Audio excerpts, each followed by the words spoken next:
Well, we're here at Goldman Penn for Lights Up, uh, and we're here with Michael Patrick McGill, actor extraordinaire. How you doing, Mike?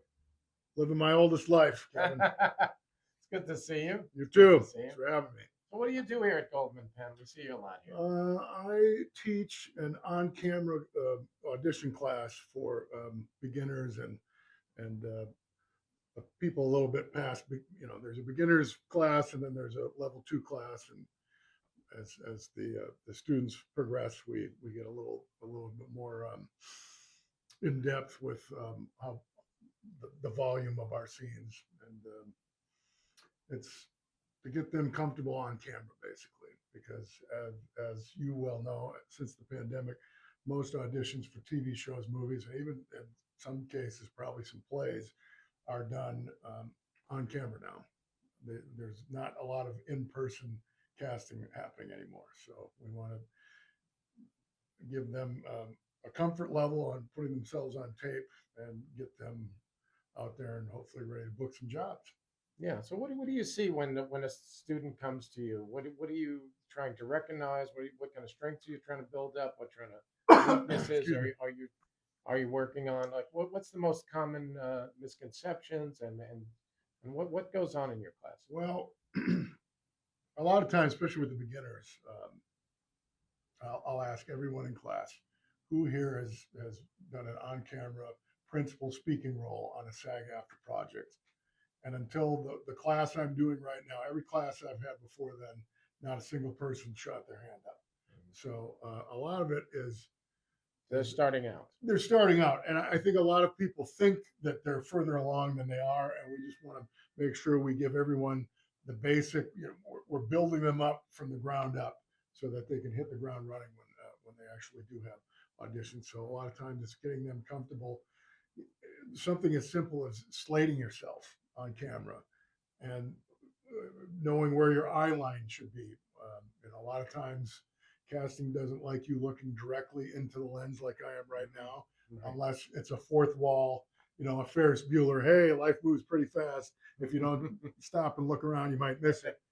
But most of the time, they want you reading slightly off camera. I don't know why that misnomer is they don't want people looking directly at them or whatnot. But so then we say, okay, well, if you're talking with one person, we're going to put your eye line here. If you're talking to multiple people in the scene, let's put this person's eye line here. Let's put this person's eye line here. If you're talking to more than two people in the scene, we've got to put this person's eye line here, this person's eye line here, this person's eye line here. And then you need to keep track of where everyone's eye line is when you're doing the scene and know where to look. So it's technical things like that, but really the main thing that I want to do is get people, because a lot of people that come in are off the street, are this is their first acting class at all. So we just want to get them more comfortable on camera, and then the more comfortable they get, the more we can play around. And I try to tell them, look, the cold hard reality is you're probably only going to be going out for 5 line and under roles, especially when you're starting out and trying to build up your resume. So as much as everyone wants to do a 7-page scene or a 3-page monologue, closing argument to the jury, chances are that's not going to happen. So what we're going to do is we get you comfy on camera, get you ready to go, and get you out there so that you can start building up your resume. So, what do you remember about your first acting training, Mike? Well, I actually, when I went to college, my major was in radio, TV, film, so it wasn't in theater particular. I did do a couple of plays in college, but they were community theater plays. They actually weren't on the university. I did act in a couple of the student TV shows for the student TV channel when I was in college, but I don't have like, oh, I trained at the ACT in San Francisco and I studied Stanislavski and I studied this and that. I've got a whole cornucopia. I took a lot of my acting classes when I moved out to LA, and I took some classes with Jack Stalin. I took some classes with Alfred Molina, which was very scary for me because those were Shakespeare classes, which I was not familiar with at all, but I got through it. I still don't think I'd be the guy. Sir Ian McKellen or me. I think they're going to go with Sir Ian McKellen for especially for if you're charging people to come see me. But I did do a couple of Shakespeare plays in my theater company out in LA just to get over the fear. But I really loved improv classes. I took groundlings classes when I was out in Los Angeles, and that was a blast. I went through. They had 4 levels. I don't know if they've changed it since I've gone through, but they had 4 levels, and then after level 4, you're either invited to join their Sunday company or they kick you out in the world. So I went through all 4 levels, and then they kicked me out into the cold hard world. But I had a blast going to those classes. And what they really want in the groundlings is they want writers who can act. But I was more of an actor who thought I could write a little bit, but wasn't to their. I think they had a guy like me already in the Sunday company, so they probably didn't need me. A lot of it's also timing, but I really enjoyed going to those classes and knew that I was going to have a blast. Especially, I remember there was one class. I think that was my level 4 class. It was all day Saturdays, and I was like, let's go. I knew I was going to laugh. I knew I was going to have a great time. So, and those classes for me have really helped. And I tell everybody in my classes, I say, hey, if you're going to take any other acting class, I would recommend an improv class because it's going to let you. It's going to, like I said, it's about getting you comfortable. It's going to get you more comfortable thinking on your feet. And when the director or somebody throws you a redirect, or if a script revision comes in and they changed a bunch of stuff, you're going to be able to roll with the punches much more easily than you would have if you didn't have that training. Absolutely. What was like an aha moment for you when you were just kind of coming up that sort of changed your perspective? Because you've had a lot of varied roles. Yeah. Yeah. I don't know if there's ever like an aha moment that I was like, oh my God, it really clicked in.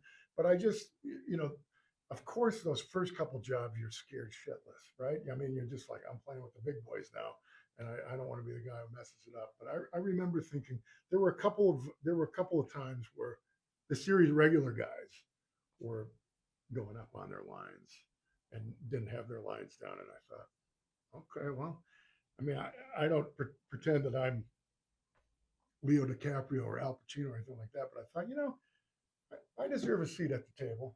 I might not be at the head of the table, but I bring some value to the production. So as long as you can learn your lines and hit your mark and roll with the punches, I think, and then the more you do, as I'm sure you know yourself, the more experience you get, the more comfortable you get, and it just snowballs from there. Right. Yeah. So how did you end up getting Shameless? Did you audition for that? I did, you yeah. know somebody? No, I that was a John Levy was the casting director, and John Wells Productions is the production company that did Shameless. So that was an audition that came in through that I got through my agent and manager, and I think it was 3-4 lines maybe, and I went and did the audition. Thought it went well, and then a week later they wanted me to come back. It was a callback, and I was a little bit too big for my britches. I was like, really? Do I really have to come back? For 3 lines or 4 lines or whatever. But I'm glad I ate a piece of humble pie and went in and did it, because if I didn't, we probably wouldn't be having this conversation right now. So, and that just goes to show you that was supposed to be a recurring co-star, and I thought, and those jobs had presented themselves in the past where I thought, oh, it's possible recurring. This is great, and I do my 1 episode, and then I would never be brought back. So I thought if I could get 4 or 5 episodes out of it, I'd be thrilled. And it goes on and on. I right? probably got close to 100 episodes. So this surprised you, or yeah, absolutely, yeah. No, if you would have told me when I went in for that audition that I was going to get 11 seasons of work out of it, I never would have. That never would have entered my mind. I would have been happy with 5 episodes. Okay. And so I auditioned for the first episode after the pilot. They had already shot the pilot, so this was technically episode 2 of the first season. And John Wells was the director. And I think when I went in for the callback, he was there at the callback. He wasn't there the original audition. And then some time went by, episode 3, episode 4, episode 5, episode 6, episode 7, and they hadn't called me back. And I thought, well, I guess it's another one and done. And then luckily somebody in the writer's room remembered me or something. And towards the end of season 1, I think it was episode 8, maybe they brought me back, and then they brought me back for a couple more. And then, it just kind of slowly but surely built from there. And we remember the stripper episode. Well, who doesn't? Oh, I know, exactly. I know. That Well, comes you're not- back to haunt me What every year. stripper episode? Yeah, what are you talking about? I have no idea. That's the one and only Well, they time. had some fun with your character. That is the one and only time that John Levy called me directly, and he said, "How would you feel about bearing your bottom?" And I said, "I don't have a problem with it. I don't think the Showtime subscriber base is clamoring for it." But and then I distinctly remember going to the wardrobe fitting for that episode and taking a few shots and sending them to my wife. And she's like, "Well, that's, you're not bare ass. That's." I said, "Trust me, I'm showing more than enough."